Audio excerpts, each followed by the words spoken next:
విష్ణు రూపాయ నమశివాయ. అమ్మవారి స్వరూపాల్లో మనందరికీ ప్రీతిపాత్రమైన రూపం సరస్వతి రూపం. ఆ తల్లి అనుగ్రహిస్తే మందభాగ్యుడు కూడా అద్భుతంగా మాట్లాడగలడు, అనుగ్రహించకపోతే మాటలే కరువైపోతాయి.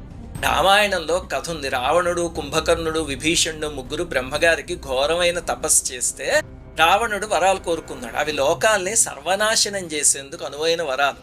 ఇంకా కుంభకర్ణుడు కోరుకునే లోపు దేవతలు అల్లాడిపోయారు. స్వామి ఇప్పటికే చాలా మంది దేవతల్ని, అప్సరసల్ని, ఋషుల్ని, మనుషుల్ని తినేసాడు, ఇక వరాలు కూడా ఇస్తే సర్వనాశనం చేసేస్తాడు అంటే, ఈ లోపల వాడు వరం అడిగే లోపు సరస్వతీదేవి వాడి వాక్కుని మార్చేస్తే నిర్దేవత్వం కావాలి అని అడగడానికి బదులు నిద్రావత్వం అని అడిగాడు. ఆయన తథాస్తు అన్నారు.